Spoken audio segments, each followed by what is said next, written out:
Morning students. So in current affairs பார்க்கலாம். First news. Supreme Court expands judicial team to aid Bengal SIR process. SIR process நடந்துட்டு இருக்கு. Special intensive revision electoral update நடந்துட்டு இருக்கு. அதுல west பெங்காலை பொறுத்த வரைக்கும் சில இஷ்யூஸ். வெஸ்ட் பெங்காலோட சீஃப் மினிஸ்டர் மம்தா பானர்ஜி அவங்களே ஸ்ட்ரெயிட்டா சுப்ரீம் கோர்ட்ல முன்னிருந்து வாதாடினாங்க. ஸோ இஷ்யூஸ் இருக்கு அப்படின்னு சொல்லி. ஸோ அந்த இஷ்யூஸை ஹேண்டில் பண்றதுக்கு இல்ல இஷ்யூஸ் இருக்கான்னு சொல்லி என்கொயரி பண்றதுக்கு ஒரு சில ஜட்ஜஸையே அந்த எஸ்ஐஆர் ப்ராசஸ்ல இன்வால்வ் பண்ணாங்க சுப்ரீம் கோர்ட். ஸோ அப்படி இன்வால்வ் பண்ண ப்ராசஸ்ல இப்போ மறுபடியும் என்னன்னா என் டேட்டுக்குள்ள என் நம்பர் ஆஃப் கேசஸ் வந்து பார்க்க வேண்டியதா இருக்கு. அதுக்கு ஜுடிஷியரி போதுமான ஜட்ஜஸ் இல்லை அப்படிங்கிறதும் அரைஸ் ஆயிருக்கு. அதான் நியூஸ். ஓகேவா? ஸோ அதுக்காக ஜட்ஜஸை வந்து ஒடிசாவில இருந்தும் ஜார்க்கண்ட்ல இருந்தும் சுப்ரீம் கோர்ட் வந்து சென்ட் பண்ணியிருக்காங்க எங்க வெஸ்ட் பெங்காலுக்கு. ஓகேவா? அப்போ total number of pending cases வந்து 50 lakhs pending cases. Judges 294 judges வந்து இருக்காங்க. ஆனா பத்தாது. ஏன்னா ஒரு நாளைக்கு 250 கேஸ். அந்த எங்க என்ன கேஸ் அப்படின்னா ஒரு எஸ்ஐஆர்ல தன்னோட நேம் விடுபட்டு போச்சுன்னா அதுக்கான சொல்யூஷன் தேடி ஒரு ஜுடிஷியரி கிட்ட போறதுதான் அந்த கேஸ். அப்படிப்பட்ட கேஸ் ஒரு நாளைக்கு 250 கேஸ் விசாரிச்சா கூட 80 நாள் ஆகும் ஒட்டுமொத்த கேஸையும் அட்ரஸ் பண்ணி முடிக்க. ஸோ பத்தாது, ஜுடிஷியல் ஸ்ட்ரென்த் பத்தாது ஃபார் அட்ரஸிங் த இஷ்யூஸ்ங்கிறது தான் இப்போ நியூஸ். ஸோ இதனால to confront the situation supreme court வந்து ஒரு சில டைரக்டிவ்ஸ் கொடுத்துருக்காங்க. First directive, final voter list வந்து பப்ளிகேஷன் டேட் February 28 கொடுத்துடணும்னு சொல்லியிருக்காங்க ஃபர்ஸ்ட். ரெண்டாவது சப்ளிமெண்டரி லிஸ்ட். ஸோ ஒரு டைம் ஒரு லிஸ்ட் ஆட் பண்றாங்க இல்லையா, நேம் அப்டேட் பண்ணக்குள்ள ஒவ்வொரு டைமும் ரிலீஸ் பண்ணணும் அப்படின்னு சொல்லியிருக்காங்க. ப்ரூஃப் ஆஃப் ஐடென்டிட்டியா வந்து ஆதார் கார்டு மட்டும் இல்லாம 10th அட்மிட் கார்டையும் எடுத்துக்கலாம்னு சொல்லியிருக்காங்க. ஓகே. ஆர்டிகல் 142 அப்படிங்கிறது to give complete justice supreme court or any court will invoke this 142 அப்படின்னா ஒரு சில டைரக்டிவ்ஸ் வந்து எக்ஸிக்யூட்டிவ்ஸுக்கு கொடுப்பாங்க. ஸோ கம்ப்ளீட் ஜஸ்டிஸ் இதுல இல்ல, so you have to do something அப்படின்னு சொல்லி கொடுப்பாங்க. அதுதான் article 142. So judiciary entering the executive domain. என்ன மாதிரி எல்லாம் actions on executive can be laid by supreme court or any other கோர்ட்னு பார்க்குறோம். ஜுடிஷியல் இன்டர்வென்ஷன் ஆன்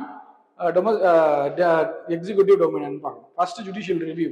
ஸோ ஏதாவது ஒரு ஆக்ட் நிறைவேற்றினாலோ இல்லை இனி ஏதாவது ஒரு ஆக்ட் செஞ்சாலோ அது ஜுடிஷியல் அதாச்சும் சட்டத்திட்டத்துக்கு உட்பட்டு இருக்கான்னு பார்க்கறது தான் judicial review. First writ jurisdiction, mandamus, certiorari, இது எல்லாம் வந்து எக்ஸிக்யூட்டிவ்ஸை ஒரு ஆக்ஷனை செய்ய வைக்கிறதுக்காக யூஸ் பண்ற டூல். ஸோ அடுத்து 142 கம்ப்ளீட் ஜஸ்டிஸ். 141 வந்து சுப்ரீம் கோர்ட் ஜட்ஜ்மெண்ட். ஏதாவது ஒரு ஜட்ஜ்மெண்ட் எங்க இருந்தாலும் சுப்ரீம் கோர்ட் ஒரு ஜட்ஜ்மெண்ட் கொடுத்ததுன்னா ஆக்சுவலா அது பிகம் லாவா ஆயிடும். So it must be followed by all over India அப்படிங்கிறது. இதெல்லாம் வந்து judiciary get into the domain of executive. Limits of judicial intervention. Limits என்னென்னலாம் பண்ண முடியாது, எதோட நிறுத்துக்கணும் அப்படி ஜுடிஷியரி பார்த்தோம்னா courts may issue temporary guidelines. Temporary guidelines தான் கொடுக்குமே தவிர ஆக்சுவல் பாலிசி ஃப்ரேம் பண்ணி கொடுக்க முடியாது. ஒன்று பொலிட்டிக்கல் ஐடியாலஜிக்கா ஒரு பார்ட்டியை தேர்ந்தெடுத்து அந்த பார்ட்டி கவர்ன் பண்றத ஜுடிஷியரி இன்டர்வென் பண்ண முடியாது. அவங்க own style, every government has their own style to execute any project or any actions. ஓகேவா? அந்த அந்த அந்த ஆக்ஷன்ஸுக்குள்ள இன்டர்வென் பண்ணக்கூடாது. இது ரெண்டு limitations. Next is government to roll out free HPV vaccine. Human papilloma virus அப்படிங்கிறது ஒரு வைரஸ், செக்ஷுவலி டிரான்ஸ்மிட்டபிள் வைரஸ். அந்த வைரஸ் வந்து இப்போ குறுகிய காலகட்டத்தில் அதிக எண்ணிக்கையில பரவிட்டு இருக்கு. அதை ஸ்டாப் பண்றதுக்கு கவர்மெண்ட் எடுத்திருக்க ஒரு ஸ்டெப் தான் இந்த HPV human papilloma virus vaccine. ஓகேவா? லான்ச் பண்றது யாருன்னா யூனியன் ஹெல்த் மினிஸ்ட்ரி. ஓகே. யார் டார்கெட் குரூப்ஸ்னா girls, women's at the age of 14 years தான் டார்கெட் குரூப். ஏன் இந்த டைம்ல அப்படின்னா நியர்லி 80,000 நியூ கேசஸ், 80,000 புது கேசஸ் ரிஜிஸ்டர் ஆயிருக்கு HPV-னால மட்டும். இது எந்த அளவுக்கு சிவியர் அப்படின்னா இந்த HPV வைரஸை கரெக்டான டைம்ல அட்ரஸ் பண்ணலன்னா it might become a cancer. அந்த அளவுக்கு சிவியரான டிசீஸ் தான் இந்த HPV. ஆனா கரெக்டான டைம்ல இதை டயக்னைஸ் பண்ணி ட்ரீட்மெண்ட் கொடுத்தா it is curable. So types HPV virus types வந்து 16, 18 இந்த ரெண்டு டைப்பும் வந்து ரொம்ப அட்வர்ஸ். கண்டிப்பா இது வந்துருச்சுன்னா இதோட அடுத்த ஸ்டேஜ் என்னன்னா கேன்சர் தான், it will lead to death. அதுதான் ஹெச்பிவி 16 and 18. ஆனா ஹெச்பிவி 6 and 11 வந்து அந்த அளவுக்கு அட்வர்ஸ் இல்லை, டெத்துக்கு எல்லாம் போகாது, ஆனா ரொம்ப கஷ்டத்தை கொடுக்கும். ஸோ இப்போ நம்ம போட போற வேக்சின் ஹெச்பிவி வேக்சின் இட்ஸ் கோட்டாவலண்ட். அப்படின்னா ஒரு வேக்சின் இந்த 4 டிசீஸை கியூர் பண்ற அளவுக்கு பவர்ஃபுல் தான் இந்த வேக்சின். Game changer. இந்த வேக்சின் வந்து ஆக்சுவலா சிங்கிள் டோஸ் வேக்சின். இதே டபுள் டோஸா ட்ரிபிள் டோஸா இருந்தா அது சக்சஸ் ரேட் வந்து கம்மியா இருக்கும். ஏன்னா வேக்சின் ஷெடியூலை கரெக்டாக ஃபாலோ பண்ண முடியாம பாதியில டெர்மினேட் பண்றவங்களா இருக்காங்க. ஸோ ஆனா இதுல அப்படி பண்ண முடியாது இல்லையா, ஒரே ஒரு சிங்கிள் டோஸ் தான். அப்போ சக்சஸ் ரேட் இதுக்கு ஜாஸ்தியா இருக்கும்.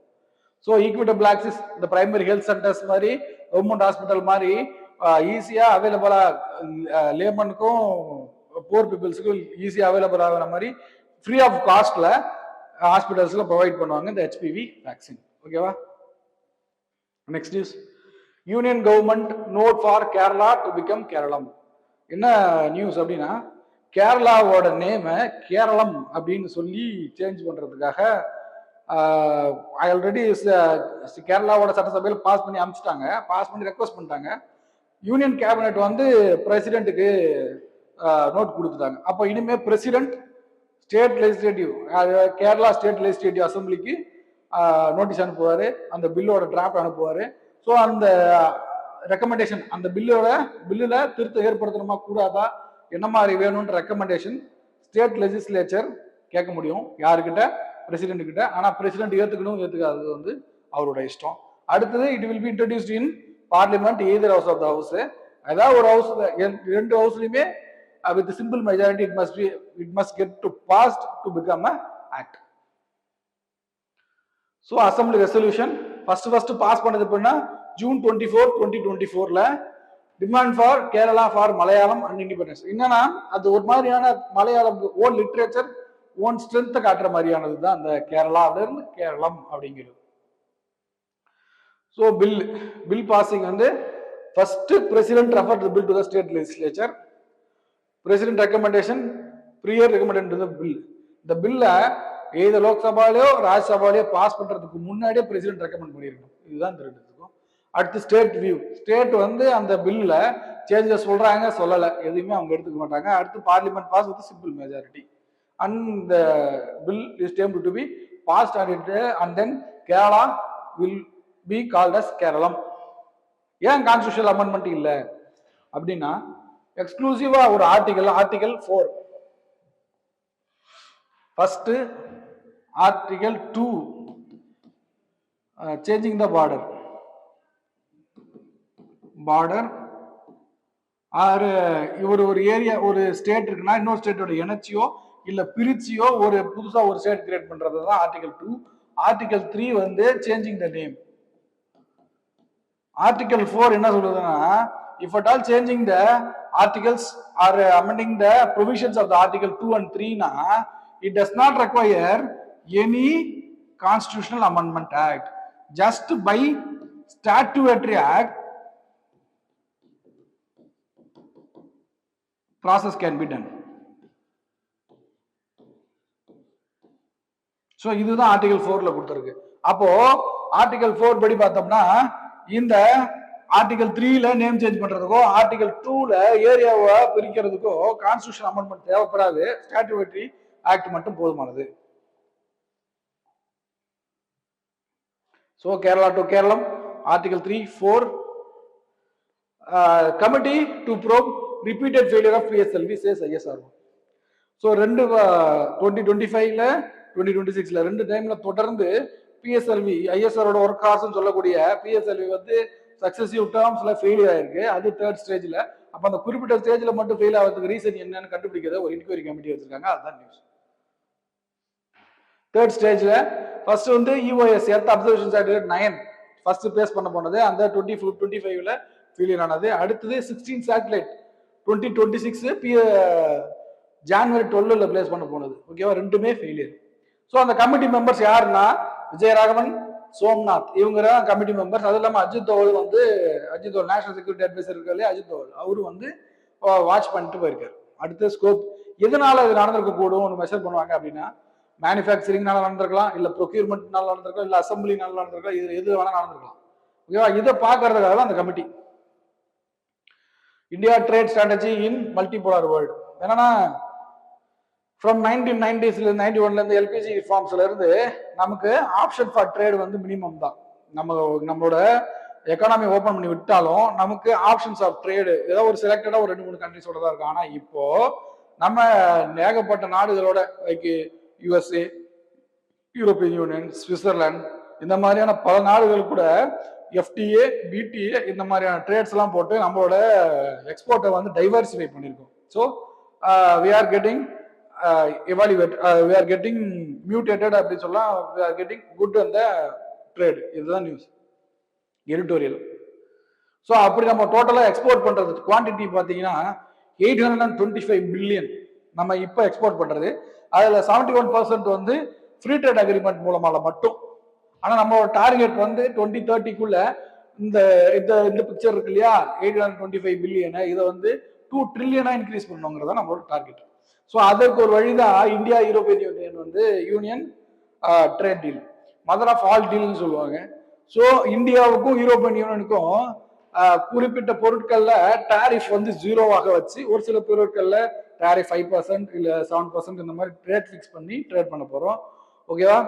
அப்படி யூரோப்பியன் யூனியனுக்குள்ள இருந்து இந்தியாவுக்குள்ள வரப்போற பொருட்கள் என்னன்னா ஆட்டோமொபைல்ஸ், வைன்ஸ், ஐடி சம்பந்தப்பட்ட பொருட்கள். இதெல்லாம் இந்தியாவில அங்க போக வேண்டியது என்னன்னா டெக்ஸ்டைல், ஃபார்மா, ஐடி சர்வீஸ் இதெல்லாம். ஸோ இன்னொரு விஷயம் என்னன்னா இந்தியாவுக்கும் யூரோப்பியன் யூனியனுக்கும் சைன் ஆயிருக்கிறது இன்வெஸ்ட்மெண்ட் ப்ரொடெக்ஷனும் சேர்த்து தான். ஓகேவா? இந்தியா அண்ட் யூஎஸ்க்கும் இந்தியாவுக்கு போட்ட ட்ரேட் டீல்ல free FTA free trade agreement வந்து பைலேட்டரல் ட்ரேட் அக்ரிமெண்ட் மேக்சிமம். இதுல இருக்க ஒரு ஸ்பெஷல் என்ன, அதே மாதிரி பொருட்கள் எங்கேயும் ட்ரேட் பண்ணிப்பாங்க. இதுல இருக்க ஒரு ஸ்பெஷல் என்னன்னா செமிகண்டக்டர்ஸ் அண்ட் ரேர் எர்த் எலிமெண்ட்டை வந்து ஃபோக்கஸ் பண்ண மாதிரியான ஒரு டீல் தான் இந்த டீல். ஓகேவா? இப்போ இவ்வளவு நேரம் கொடுத்த டேட்டாஸா மறுபடியும் ரிப்பீட் ஆயிருக்கு. ஸோ மார்க் கொஸ்டின் நல்லா படிச்சு அண்டர்ஸ்டாண்ட் பண்ணி 2 பக்கத்துக்கு 150 வேர்ட்ஸ்ல எழுதி அனுப்புங்க. கண்டிப்பா திருத்தி தருவோம். தேங்க்யூ. குருஷேத்ரா குருஷேத்ரா குருஷேத்ரா குருஷேத்ரா குருஷேத்ரா குருஷேத்ரா